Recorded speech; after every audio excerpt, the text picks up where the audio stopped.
எனக்கு ரெட்ட இடத்துல சீட்டை கொடு பிசிகா கேக்குது, எனக்கு ஆட்சி இடத்துல பங்கு கொடு காங்கிரஸ் கேக்குது. இதான கோரிக்கை. இந்த கோரிக்கையை நிறைவேற்றுமா திமுக? நிறைவேற்றாது. அப்ப இது கூட்டணிக்குள்ள ஒரு குழப்பத்தை உருவாக்க துவங்கி இருக்கிறது. அப்ப விஜய்ங்கிற ஒரு வாய்ப்பை ஒரு ட்ரம்ப் கார்டை யூஸ் பண்ணி இந்த சீட்டு கட்டுகளால் கட்டப்பட்டிருக்கக்கூடிய கோட்டையை உடைக்கலாமா சிதைக்கலாமா அப்படிங்கிற வேலையை வெளியிருந்து பார்த்துக்கிட்டே இருக்காங்க பல பேர்.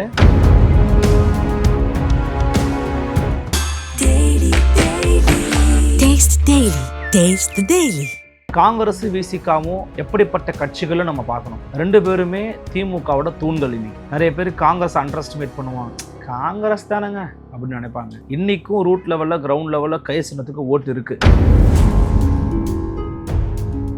ஆனா சித்தாந்த வலிமையை முன் வச்சுக்கிட்டு எவ்வளவு நாள் உங்களை நம்பி இருக்கக்கூடிய மக்களை ஏமாத்த போறீங்கன்ற கேள்வி இப்ப அவங்களுக்கு எழ ஆரம்பிச்சிருச்சு. நாம கேட்கல.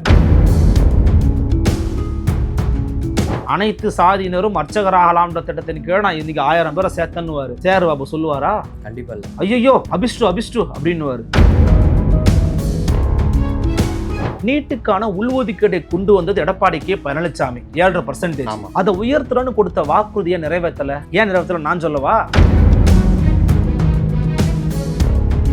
பொருளாதாரத்தை உயர்ந்துகிட்டு இருக்கோம். நம்ம ஊர்ல கிட்டே திருடிக்கிட்டு இருக்கான். எதுக்காக? வட்டிக்கு காசு கொடுக்க முடியாம ஏழ்மையில இருந்துகிட்டு இருக்கான். ஆனா நீங்க எப்படி ட்ரில்லியன் எக்கானமி உயர்றீங்கன்னு தெரியல. அந்த கிட்னியை திருட்டு பசங்க விசாரிக்க 4 பேர் கொண்ட எஸ்ஐடி குழு போட்டா குழுவை போடாதீங்கன்னு சொல்றதுக்கு உச்சநீதிமன்றம் போயிருக்கு தமிழக அரசு.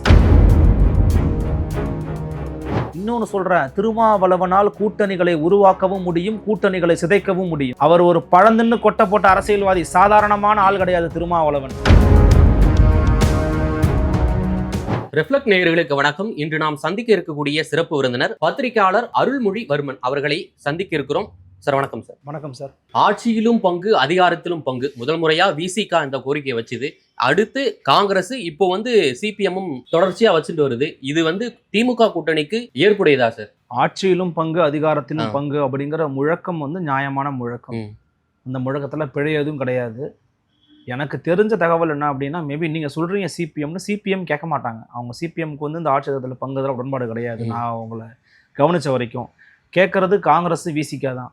காங்கிரஸ் விசிகாவும் எப்படிப்பட்ட கட்சிகளும் நம்ம பார்க்கணும். ரெண்டு பேருமே திமுகவோட தூண்கள். இன்னைக்கு நிறைய பேர் காங்கிரஸ் அண்டர் எஸ்டிமேட் பண்ணுவாங்க. காங்கிரஸ் தானங்க அப்படின்னு நினைப்பாங்க. இன்னைக்கும் ரூட் லெவல்ல கிரவுண்ட் லெவல்ல கை சின்னத்துக்கு ஓட்டு இருக்கு. காங்கிரஸுக்குன்னு ஒரு மரியாதை இருக்குது.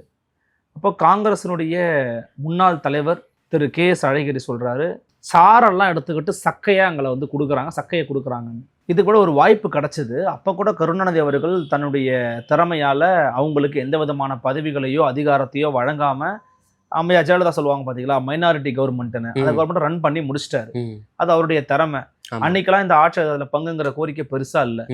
இன்னைக்கு அந்த பங்கு அந்த கோரிக்கை அப்படிங்கிறது ரொம்ப பெருசா வந்திருக்குது. காரணம் என்னன்னா, இன்னைக்கு வாய்ப்புகள் உங்களுக்கு வெளியில வந்துருச்சு. ஓகே, இந்த வாய்ப்பு யாருன்னு உங்களுக்கே தெரியும், விஜய்.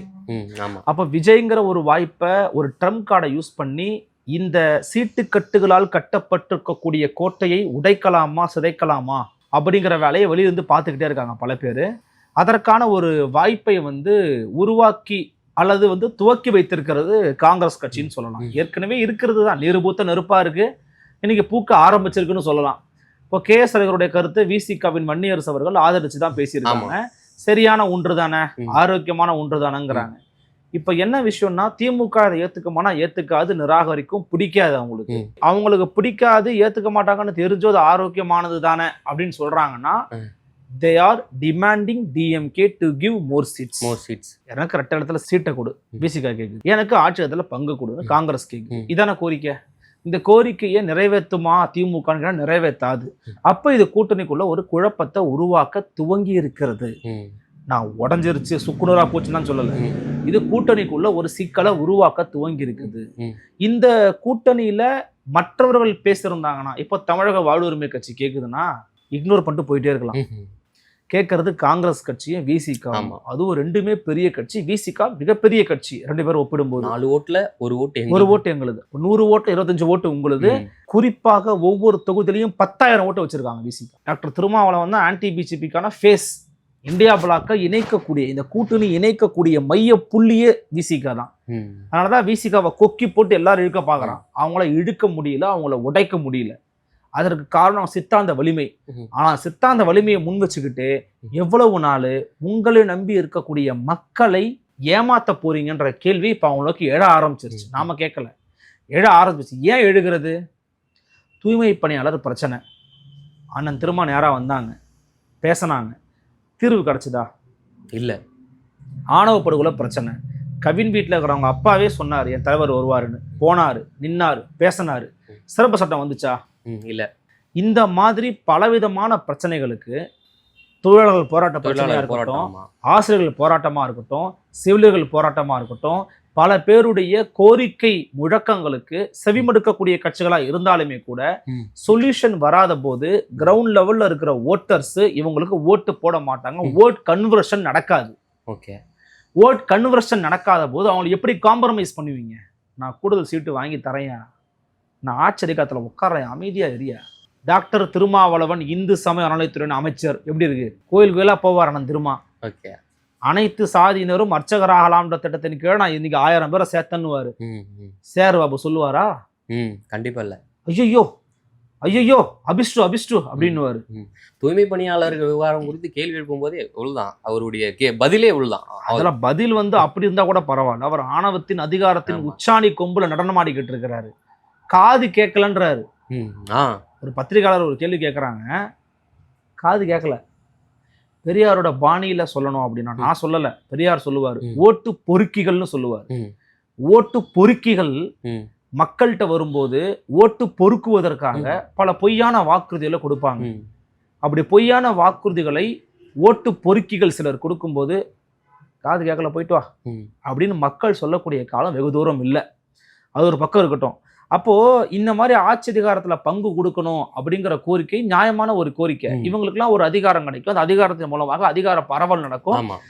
பவர் டிஸ்ட்ரிபியூஷன் அப்படிங்கறதா மெயின் கான்செப்ட் டெமோக்ரஸில. அப்ப அதை நோக்கி பயணிக்கணும். ஆனா இவங்களாம் அப்படி கிடையாது. இஸ்லாமியர்களுக்கு ஏங்க சீட்டு கொடுக்கணும்? இஸ்லாமியர்களுக்கு ஆதரவாக இவங்க திருச்சி சிவா பேச போறாரு, ராசா பேச போறாருன்னு பேசக்கூடிய அளவுக்கான அறிவுஜீவிகளை தற்குறிகளை வைத்திருக்கக்கூடிய இயக்கமாகத்தான் இவங்க மாறிக்கிட்டு இருக்காங்க. அப்ப என்ன, நீங்க போட்டா போதும், நான் பாத்துக்க, நீ வராத, ஓட்டு கேட்டியா, கூட நின்னியா, துட்ட குத்தனா போய் நேரு அப்படின்னு பார்க்கக்கூடிய மலினமான மட்டமான தட்டையான ஆதிக்க மனநிலை இவங்கள இருக்கிறாங்க. இப்ப இவங்களை ஒழிக்கணும் அல்லது ஒழிக்க தேவையில்ல, திருத்தணும்னு நினைச்சா காங்கிரஸும் பிசிகாவும் கேட்கணும். கூட்டணி உடஞ்சான இருந்தா உங்களுக்கு என்ன சார்? பிஜேபியை வீழ்த்தணும், அதுக்காக தான் நாங்க இருக்கிறோம்னா சீட்டே வாங்காத இரு.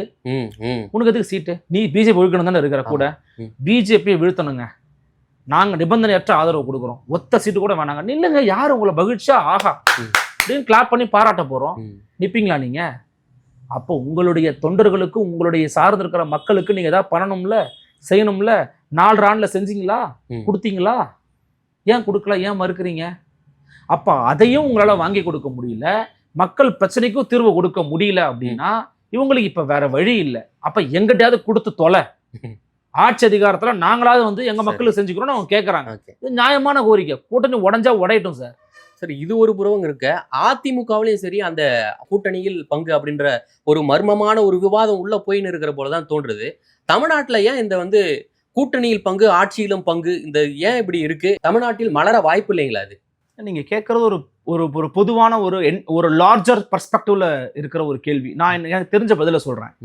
ஏன் இந்த கோரிக்கையை வலுக்கிறதுன்னு பாத்தீங்கன்னா, பொதுவாகவே தமிழ்நாட்டை திராவிட கட்சிகள் தான் ஆண்டுகிட்டு இருக்காங்க கடந்த 50-60 ஆண்டு காலமா.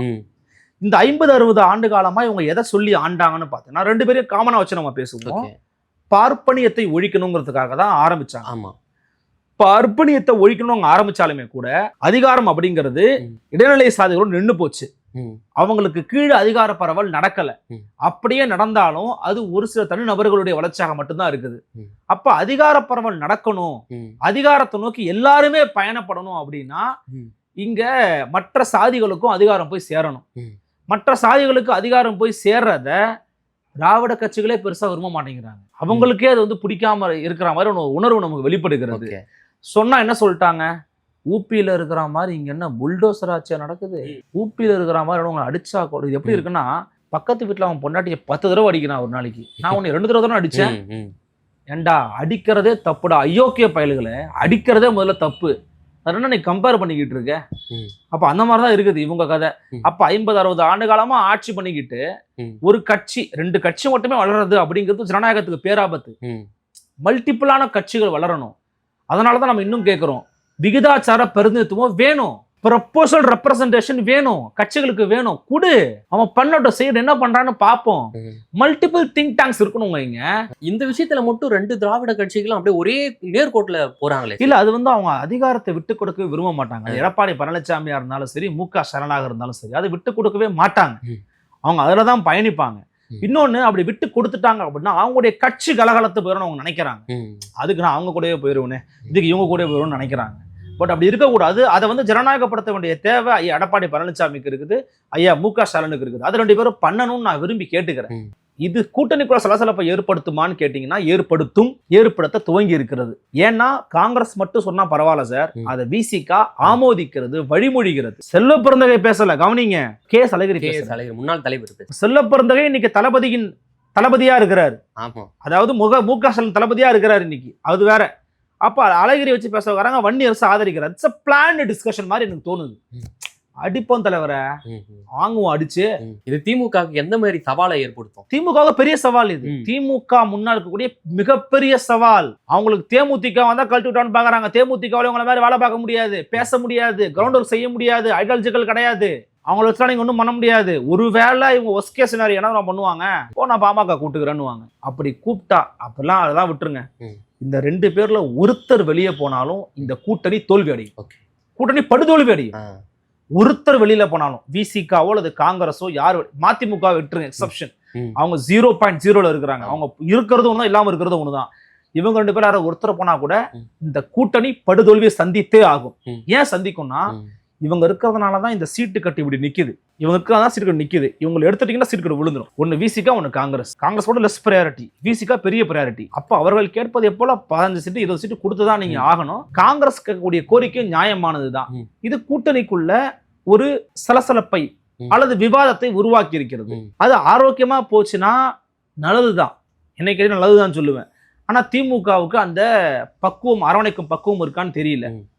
உடைப்பை நோக்கியோ இந்த உரசல் விரிசல் நோக்கியோ கூட நகரலாம். இந்த கோரிக்கை வந்து 2 பேரும் மாத்தி நல்லா தான் கேட்கறாங்க. ஆனா கடைசியா பார்த்தோம்னா அவங்க கொடுக்கறது தானே சார் வாங்கிட்டு வராங்க. அதை தாண்டி அவங்கள எதுவும் பண்ண முடியாது. ஆனா இந்த முறை ஒண்ணு நடக்கும். நீங்க கொடுக்கறதா வாங்கிட்டு வந்தீங்கன்னா கிரவுண்ட், நான் முன்னாடி சொன்ன மாதிரி அந்த ஓட்டர்ஸ் இருக்க பார்த்தீங்கன்னா அந்த ஓட் கன்வர்ஷன் நடக்காது.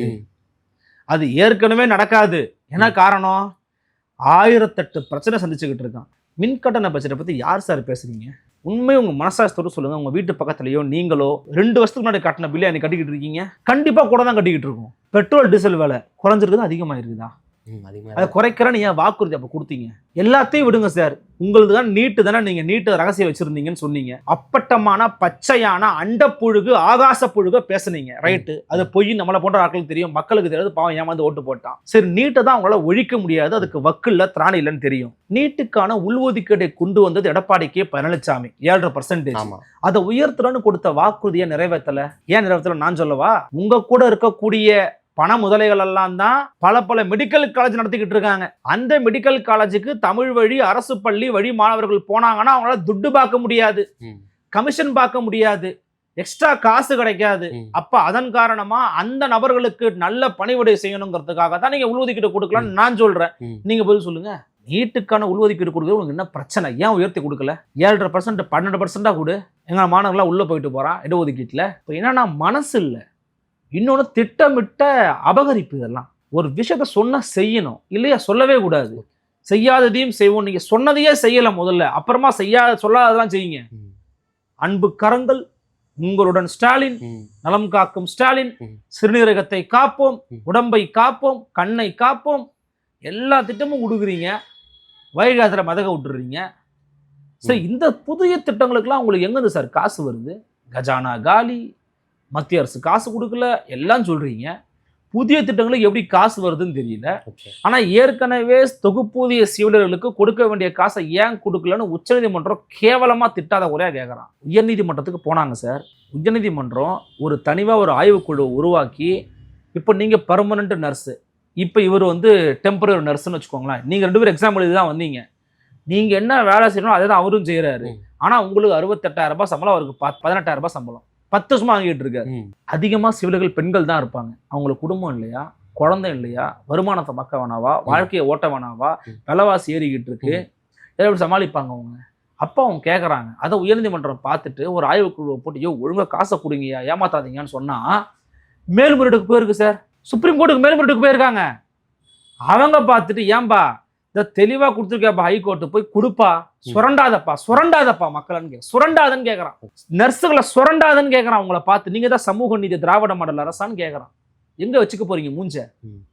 இப்ப இன்னைக்கு அதிமுக ஐடிவிங்ல போட்டுருக்காங்க. சப்ஜெக்ட் டு கரெக்ஷன் நம்ம செக் பண்ண வேண்டியதா இருக்கு. நீங்க வரும்போது நான் பாத்துக்கிட்டு இருந்தேன். 4 பேர் கொண்ட குழுவை போட சொன்னாங்க. கிட்னி திருட்டு பசங்க திருநாங்க இல்லையா, கிட்னி சிறுநீரக திருட்டு நடந்துக்கிட்டு நம்ம தமிழ்நாட்டுல $1 trillion பொருளாதாரத்தை உயர்ந்துகிட்டு இருக்கோம். நம்ம ஊர்ல கிட்னி திருடிக்கிட்டு இருக்கான். எதுக்காக? வட்டிக்கு காசு கொடுக்க முடியாம ஏழ்மையில இருந்துகிட்டு இருக்கான்.